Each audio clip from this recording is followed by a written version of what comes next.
en la hoja 9, en la carilla B, en el último renglón.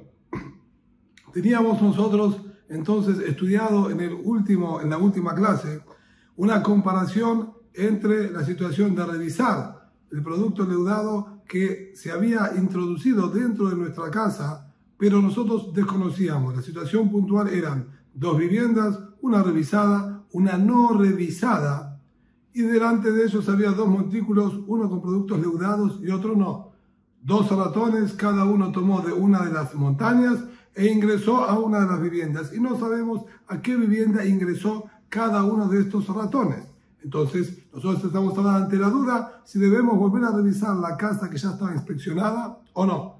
El Talmud lo comparó con una situación similar, en la que nosotros teníamos 2 canastos con granos de trigo, unos que eran granos de trigo comunes, aptos para el consumo de cualquier persona, y otro canasto eran granos de trigo de terumá, granos que tienen una santidad especial que solamente pueden ser consumidos por los kohanim. Delante de ellos había también otros 2 recipientes, uno con granos comunes y otro con granos de terumá, y se habían mezclado y no sabemos con cuál se mezclaron. Si se mezcló la terumá con la terumá o se mezcló la comida común con la comida común.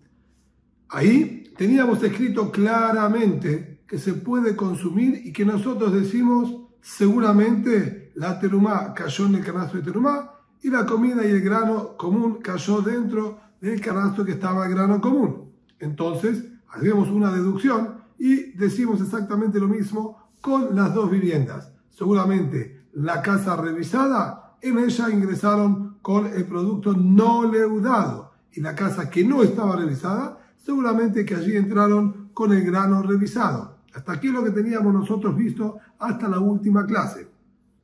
Pregunta ahora el Talmud en el último renglón, en la tercera palabra. Imur de Amrenan Sheani Omar. Digamos que esto que fue dicho, que yo digo que seguramente cayó cada cosa en su lugar de manera ordenada, Bitrumá de Rabbanán. Eso fue dicho solamente en la situación anterior que nombramos de granos de terumá, puesto que en la actualidad, y esto se refiere a la época del Talmud y hoy incluso también hoy en día, los granos y la obligación de separar el terumá, de diezmar nuestras producciones agrícolas, no es una obligación de la Torá, es una obligación impuesta solamente por nuestros sabios. Es decir, que aquí no está involucrado ninguna prohibición severa, no hay ninguna prohibición de la Torá. Entonces, como toda la negativa que podríamos tener acá es solamente por parte de nuestros sabios, ellos fueron permisivos en esta situación y nos dijeron, no vamos a molestar tanto a las personas, seguramente podemos decir que la terumá cayó con la terumá, que quede todo eso para los kohanim, para los sacerdotes, y los granos de julín, los granos comunes, que queden para las personas. No vamos a crear demasiados inconvenientes. Behametz de Oraitá, mi Ambreran, pero tú lo estás comparando con el caso de Hametz, con el caso de productos leudados en la festividad de Pesaj. Y eso es una prohibición de la Torá. Como de una situación que es solamente prohibición rabínica, puedes deducir para una prohibición mucho más severa y compleja, que es la nuestra, que es una prohibición de la Torá. Contesta el Talmud y dice, Atu bedikat Hametz de Oraitá. ¿Acaso la obligación de revisar e inspeccionar nuestras viviendas de productos leudados es una prohibición, una obligación de la Torá? No es ninguna obligación de la Torá.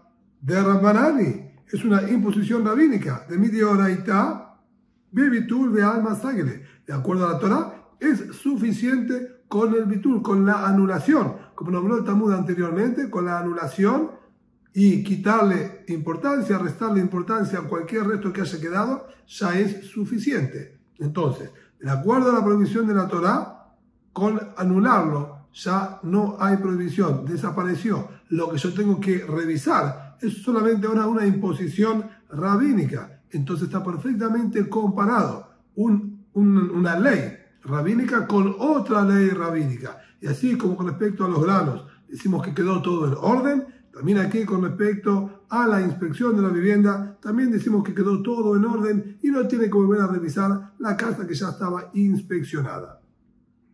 Ahora bien, el Talmud nos va a traer unas nuevas situaciones que van a ser comparadas con otras, a ver si podemos aprender de ellas la solución y la respuesta. Si Bure Hansel Hametz, la persona tiene un montículo con productos leudados, Ulfanab Shenebatim, delante de él hay dos viviendas, Bedukim, ambas están revisadas e inspeccionadas, libres de cualquier producto leudado. Beat Akbar, Shakal, ahora vino un ratón, tomó un trozo de pan y lo introdujo a una de las viviendas. Y nosotros no sabemos si entró a la vivienda 1 o a la vivienda número 2, pero seguro que entró a una de las viviendas. Y al tener seguridad y certeza que entró pan a la vivienda, estamos obligados a tener que revisar. El punto es, ¿cuál de las dos viviendas nosotros debemos revisar? Ahí no, Shenesh Shevirim. El Talmud nos dice, este caso es similar a otro que ya encontramos en las leyes de pureza e impureza. Y de ahí vamos a poder encontrar la solución y la respuesta para nuestra situación. Ditnan, la Mishnah dice en el tratado de Taharot, Shenesh Shevirim, tenemos nosotros dos senderos, que como su nombre lo dice, es un camino angosto, pequeño, donde no pueden entrar muchas personas a lo ancho. Estos dos senderos tenían, uno de ellos, una característica, Haltameh y Haltahor. Uno, durante todo su trecho, estaba perfectamente puro, no había ninguna impureza interfiriendo en el camino. En cambio, el otro camino tenía dentro de él un muerto que había sido enterrado a lo ancho del sendero. ¿Qué ganamos si estaba enterrado a lo ancho del sendero? Esto provocaba que cualquier persona que camine por ese camino, sí o sí, indefectiblemente, se iba a impurificar. ¿Por qué? Porque un muerto enterrado, si no tiene algo que interrumpa un pequeño techo con un espacio de un tefas mínimamente, de un puño, entonces la impureza que emana del muerto sube hacia arriba, tiene la capacidad de atravesar la capa de tierra que esté por sobre él, y quien pase por arriba de ese muerto se va a impurificar. Muy bien, entonces nosotros tenemos estos dos senderos. Una persona caminó y transitó por uno de ellos. Luego de haberlo transitado, al lugar de destino se ocupa de varios productos que tienen que mantener 100% su pureza. También, a su vez, el compañero de él fue y transitó el otro sendero, y como su primer compañero, al cabo de transitar ese camino, se ocupó también de trabajar y ordenar ciertos productos que tienen que mantener su pureza. Ahora bien, uno de estos dos hombres indefectiblemente se impurificó. Uno de los dos pasó por el sendero que tiene el muerto y está impuro. El punto es que nosotros desconocemos por qué camino transitó cada uno. Ellos no tenían conocimiento al respecto, ambos caminaron de manera completamente ingenua por ellos y ahora se enteraron que uno de los dos caminos eran problemáticos. Saben que cada uno fue por un sendero distinto, pero no podemos determinar cuál fue por el sendero puro y cuál fue por el sendero impuro. ¿Qué debemos hacer ahora con estas personas y con los productos que ellos estuvieron trabajando? Viuda Omer, Viuda dice lo siguiente: si cada uno cuando vino a consultar al rabino la pregunta ¿qué debe hacer? Si vinieron de manera independiente, Tehorim, Tehorim, están puros. ¿Por qué nosotros decimos que están puros? Hay una regla que nos enseña: todo el lugar de tránsito público que es libre para que transiten las personas y que se encuentren ahí las personas, ante la duda de pureza e impureza, la Torá determina es puro. Así se aprende de los pesukim, de los versículos en relación a la mujer sotá, que se debe comportar y se debe actuar de esa manera. Lo consideramos 100% puro. Tanto si viene a preguntar el primero, nosotros le contestamos, y cuando venga a preguntar el segundo sobre su propia situación, nosotros decimos su situación es dudosa, entonces usted se puede mantener puro. Pero, si los dos vienen a consultar conjuntamente, rabino, cuál es nuestro estatus. ¿Estamos puros o estamos impuros? Ahí debemos decirle que están impuros, ya que es imposible y sería falso contestarlas que están puros, ya que sabemos que sí o sí uno de los dos tiene que estar impuro. Que el rabino conteste y le dictamine, ¿están los dos puros? Sería una falsedad evidente. No puede dar una respuesta como esa. Entonces, como sí o sí hay que impurificar a uno de los dos y nosotros no sabemos cuál de los dos es el que está impuro, entonces hay que impurificar a ambos. Así dijo Rabbi Yehudá. Por su parte, Rabbi Yossi Omer, Benkaj u Benkaj Temeim. Rabbi Yossi dijo indistintamente si preguntaron los dos juntos o si vino uno detrás del otro. En ambas situaciones tenemos que impurificarlos a los dos. ¿Por qué? Porque es imposible que estén los dos puros. Entonces, nosotros vamos a impurificarlos. Hasta aquí es lo que figura en la Mishnah del Tratado de Taharot. Rabá analiza ahora esta Mishnah. Amar Rabá, veinte bar Biohanan, dijo Rabá, o hay quienes dicen que fue Biohanan el que hizo este análisis. Bebatajat, Ibrea Kol Temeim. Si vinieron los dos conjuntamente, ambos se presentan y se paran delante del rabino para consultar, están todos de acuerdo que lo vamos a impurificar. Tanto el Biosí como el Biudá coinciden y purificamos a los dos porque el rabino no puede falsamente decir están los dos puros a sabiendas que uno de los dos sí o sí tendría que estar impuro. Ahora, en la otra situación, vino uno a consultar por su situación, posteriormente su compañero viene y pregunta por su propia situación, también están todos de acuerdo, incluso el Biosí va a estar de acuerdo que les vamos a contestar, ambos están teorim, es decir, a cada uno independientemente. Tú estás tahor, cuando venga el compañero y nos consulte también le vamos a decir, tú estás tahor, tú estás puro, no hay inconveniente. ¿Por qué? Porque ante la situación que se me está planteando de una persona que él solo tiene una duda, perfectamente yo puedo decir, usted está puro, ante la duda está puro. Posteriormente viene otra persona y me pregunta, ¿cómo es mi halajá? ¿Cómo es mi dictamen? ¿Qué estatus tengo yo? Y él pregunta por su situación. Sí, su situación es dudosa, está puro. Y no tenemos por qué vincular lo que preguntó el primero con lo que preguntó el segundo. Por eso están todos de acuerdo que los vamos a purificar a los dos.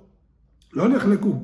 El abebale Israel. Alab de Al-Jameró. ¿Cuándo está la discusión que trajo el Tratado de Taharot? Eso está cuando uno vino y preguntó por sí mismo y por su compañero. Es decir, presentarse ante el rabino se presentó una sola persona, pero esa persona única pregunta sobre sí mismo y también por sobre el compañero. Entonces, ahí encontramos la discusión. Ribiosi Madmele Levatajat. El Biosí compara y dice que la situación es comparable a que hayan venido los dos conjuntamente. Cuando el rabino le va a contestar cuál es el estatus suyo y cuál es el de su compañero, él no puede decir ambos están puros, porque sería, como dijimos anteriormente, falso. Él me está planteando la situación conjunta en una sola escena. Entonces, si evidentemente uno de los dos está impuro, tengo que impurificar a los dos porque no puedo determinar cuál es el que lo está. Por su parte, el Biudá lo compara y dice, no, entonces, como uno que vino a preguntar y después vino posteriormente su compañero. Al ser que él solo vino a preguntar, nosotros le vamos a contestar, usted que no sabe exactamente por cuál de los senderos estuvo caminando, su situación es que está puro. Y no le voy a contestar sobre el compañero, así explicar allí. Le voy a explicar que esa es la situación suya ante la duda. Y usted vaya ahora y dígale cuál es la ley para su compañero, que al estar en el mismo estado por no saber, también él lo va a purificar. Pero el rabino le contestó solamente por su situación. Y él deduce automáticamente que también esa misma respuesta le vamos a decir a su compañero. Por lo tanto, ahí podemos purificarlos a los dos. En cambio, cuando están los dos presentes, no puede contestarle a uno sí y al otro no. Tiene que contestarle a los dos. Y ahí sería una contradicción y sería falso. Así es como está escrito entonces en el Tratado de Taharot. Es decir, que la discusión se limita solamente a una situación muy específica y puntual. Ahora bien, pasándolo al caso original nuestro de las dos viviendas y no sabemos a cuál de las dos viviendas entró el ratón con el trozo de pan.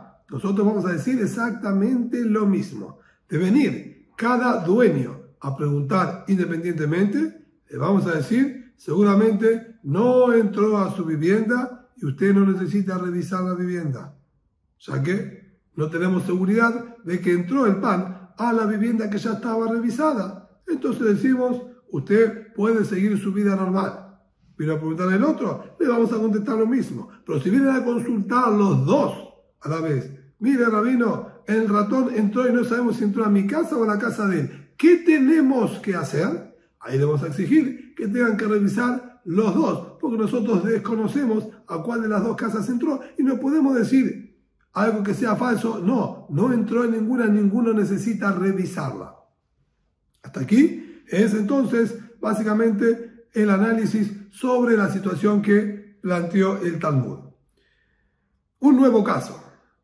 Safek al, Safek lo al. Tenemos duda si el ratón entró, es decir, el ratón tenía un trozo de pan en su boca y no sabemos si entró a la vivienda revisada o no entró en absoluto. Ahí no pica, dice el Talmud, perfecto. Yo tengo un caso similar, también en las leyes de pureza e impureza, que entra como anillo al dedo. Es exactamente la misma situación. Hube preguntado el Eliezer de Balabarat, y ahí encontramos discusión entre los sabios y el Eliezer. ¿Cómo es el caso que se plantea ahí? Ditenan, nuevamente nos encontramos con una Mishnah en el tratado de Taharot. Una persona que ingresa a una campiña donde se encuentran muchos campos de distintas personas, todos bien marcados, delimitados, cada uno con su cerco, como corresponde, pero al tratarse ahora de la época del verano, donde no están cultivados y sembrados, la gente puede caminar libremente por ellos sin ningún problema para cortar camino, para ir y venir. En cambio, Bimotan Keshamim, en los días de lluvia, que ya comenzaron a crecer estas siembras, entonces está completamente prohibido y nadie camina por esas plantaciones. Si alguna persona va a querer utilizar el espacio, va a tener que ir por pequeños senderos de costado. Ahora bien, al ser que en los días de lluvia nadie puede transitarlos, pasan a tener ellos la consideración del lugar privado, a diferencia de la situación anterior, que es lugar público y todos tienen libre acceso y pueden transitar, como dijimos anteriormente, cómodamente. Aquí va a ser considerado como lugar privado. Y cuando hay duda en un lugar privado, si se impurificó o no se impurificó, ahí la ley es 100% opuesta a la anterior y está impuro. A pesar de que nosotros no tenemos la certeza, lo vamos a impurificar. Ahora bien, dice aquí, una persona ingresó a una de estas campiñas en los días de lluvia. Y había un muerto enterrado en uno de los campos que componen la campiña. Y sabemos perfectamente en qué campo se encuentra la fuente de impureza. Y una persona nos comenta que él estuvo caminando por esa campiña, no hizo correcto, bien, porque estaban sembrados, pero eso fue lo que pasó. Ahora el hombre dice, pero ustedes me están diciendo que hay un campo que tiene impureza. Yo la verdad que desconozco, no recuerdo y no estuve atento si entré a ese campo o no entré. Por lo tanto, tengo mis dudas si me he impurificado o no. Si no entré, ¿cómo hacemos en esa situación? Eliezer metaher. Eliezer aparentemente contra la regla que acabamos de plantear, él dice, está puro. Jajamim metammeim. Los jajamim, los sabios, discuten con él y dicen, este hombre está impuro. Ante la duda en un lugar privado, se lo debe impurificar, como es la regla general. ¿Por qué Rabbi Eliezer discute? Dice el Talmud, Rabbi Eliezer sostenía y decía, Safek biatahor, Safek magatum a tamé. Todo lo que se planteó y se dijo la regla, que ante la duda impurificamos, es cuando tenemos duda si él tuvo contacto con la fuente de impureza o no. Pero cuando nosotros tenemos duda si él estuvo siquiera en el lugar que hay impureza, ahí no fue aplicada esa regla y podemos mantenerlo puro. Entonces, en esta situación que el hombre ingresó a la campiña, pero dudamos y no sabe si ingresó al campo que tenía la fuente de impureza o no. Es una situación más permisiva, dice el Eliezer. Aquí no tenemos duda si se impurificó o no. Tenemos duda si ingresó siquiera al campo que estaba impuro. Por lo tanto, dice el Eliezer, ahí nosotros podemos permitirle y decir que se mantiene puro. Esta es la discusión que figura ahí. Lo mismo vamos a aplicar, volviendo ahora a nuestra situación original, de la casa que está revisada y no sabemos si se ingresó con el hametz, si se ingresó con el pan ahí adentro o no. Como esta situación que no sabemos si ingresó al lugar que estaba impuro o no ingresó al lugar que estaba impuro. De acuerdo a Rabbi Eliezer, 100% puro. Es decir, no necesita tener que revisar e inspeccionar la vivienda.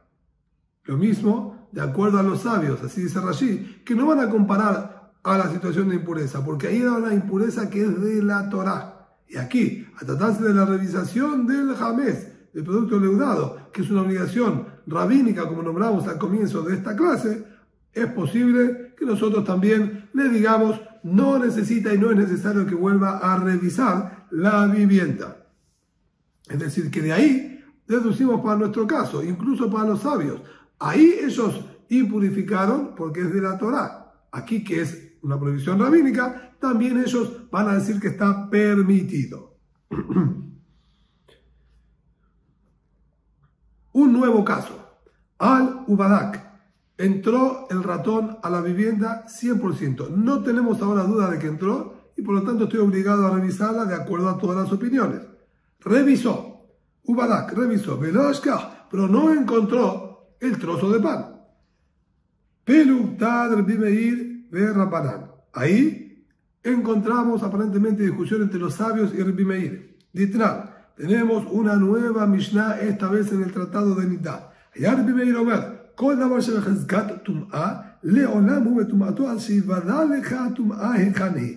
toda situación de impureza, y nosotros sabemos fehacientemente que la impureza estaba aquí en este lugar, no se va a quitar, no se va a ir el estatus de impureza hasta que no tengamos la certeza dónde se encuentra ahora esta fuente de impureza que estaba aquí.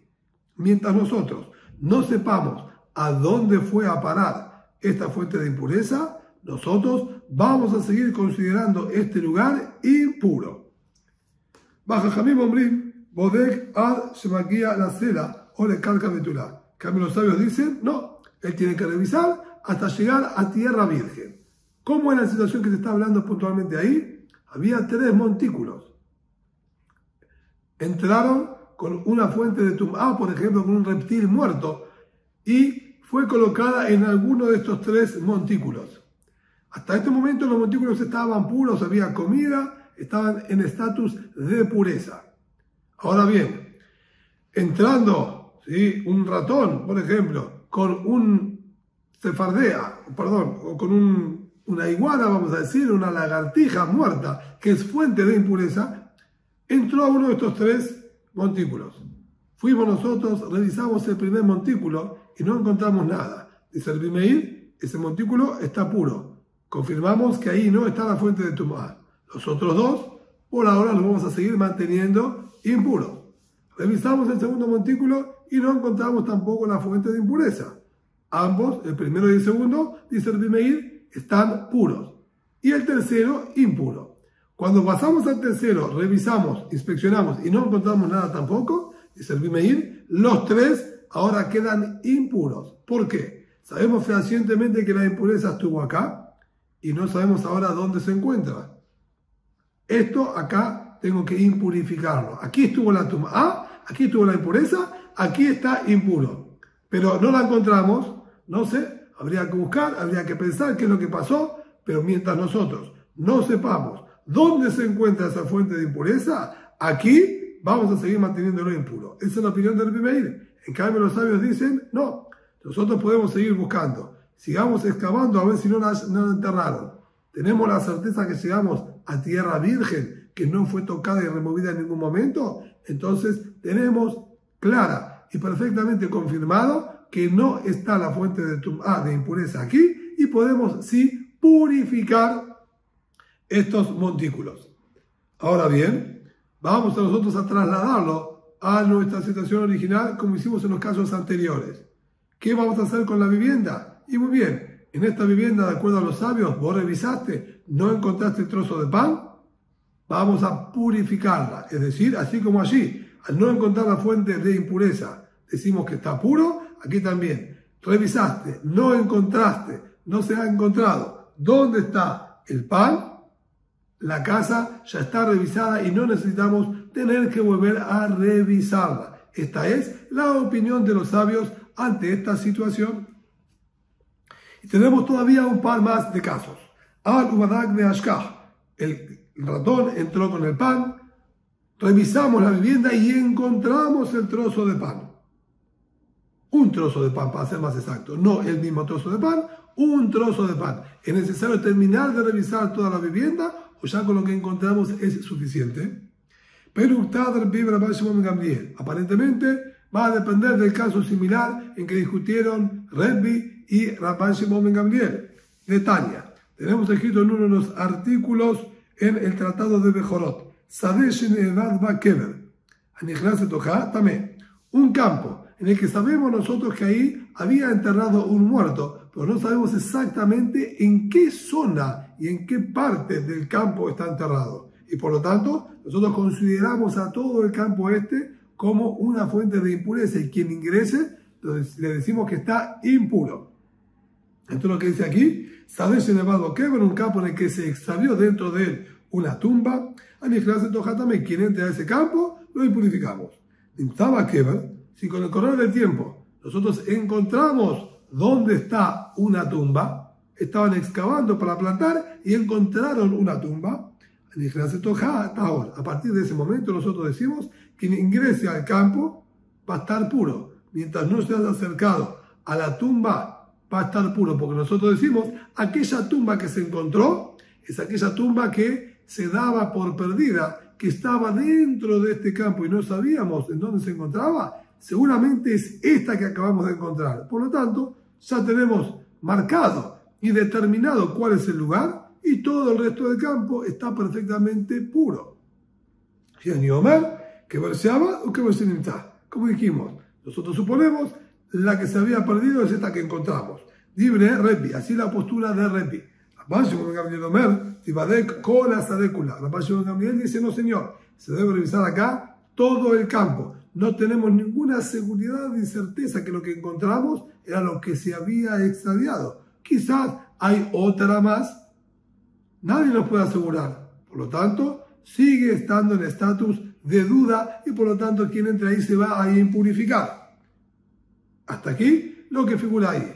Pasándolo nuevamente a nuestra situación, vamos a decir lo mismo. De acuerdo a Rebbi, yo digo, este pan que entró es el pan que nosotros encontramos, no es otro. Vamos a suponer que es exactamente el mismo y por lo tanto, de acuerdo a Rebbi, una vez que nosotros encontramos este trozo de pan, no necesitamos seguir revisando. En cambio, de acuerdo a la opinión de nuestros sabios, podríamos discrepar y decir que quizás sí tenga la obligación de tener que revisarlo. Es un punto que no está tan claro en las palabras de Rashi. Si de acuerdo a los sabios tendrían que seguir revisando por las dudas si no es este el trozo de pan que había puesto el ratón o no.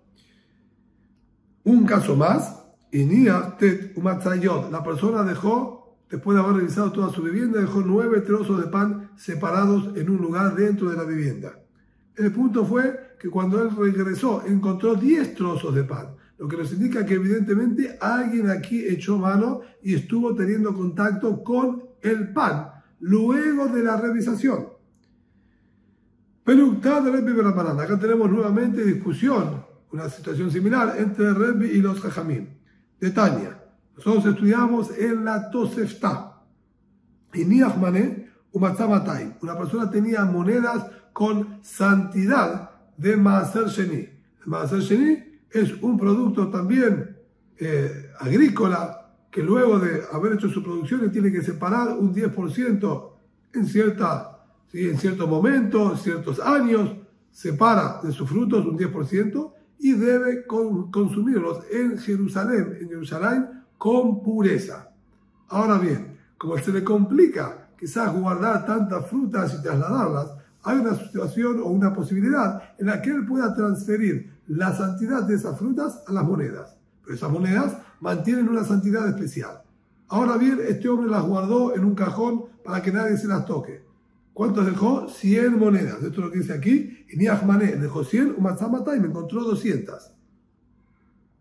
Hulil Umaaser Sheni Meurabim Zebazet, Rebbi dice acá, las monedas originales que estaban siguen estando. Y hay 100 nuevas agregadas. Entonces tenemos mezcla de monedas con santidad y monedas sin santidad. Pero las que estaban originalmente siguen estando aquí.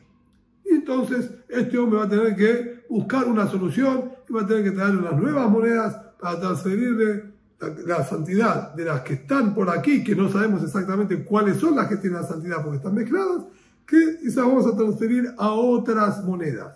En cambio, los sabios dicen, no señor, las 100 monedas originales que estaban acá fueron retiradas, no quedaron ninguna de ellas acá. Estas son 200 nuevas y no tienen absolutamente ninguna santidad. Es decir, que ellos discuten si cuando nosotros encontramos más cantidad de lo que habíamos dejado, están las originales y solo que pusieron nuevas, así sostiene Rebbi, y Jajamim sostienen, los sabios sostienen y discuten, no, son todas nuevas. Lo mismo entonces, volviendo a nuestro caso, dejé 9 trozos, encontré 10 trozos, Rebbi va a decir, están los 9 trozos originales, hay uno solo que fue retirado de aquí. En cambio, los sabios sostienen, no, los 9 trozos los corrieron, estos son 10 trozos nuevos. Por lo tanto, es necesario revisar e inspeccionar nuevamente toda la casa hasta encontrar los 9 trozos que fueron removidos de su lugar original. Y el último caso que vamos a ver por esta clase, Inia Kiyod Matzatesha, un caso inverso. Él dejó 10 trozos y encontró 9. Ahí no se fa. Esto sería la culminación, el final de la Tosefta que acabamos de nombrar en el caso anterior. Ahí también, con respecto a las monedas del Maaser Sheni, trae la situación inversa. De Tania, como estudiamos ahí, Niach Matay Matzamanel dejó 200 monedas con santidad de Maaser Sheni. Y cuando regresó, encontró solamente 100. Manemunach o Manemutah, libre Rebbi, fiel a su postura, nos dice, lo que estaba aquí, quedó aquí. O en el caso anterior, agregaron, o en este caso le quitaron. De las 200 quedaron 100. Pero las 100 son las 100 originales y siguen teniendo santidad de Maaser Sheni sin ninguna duda.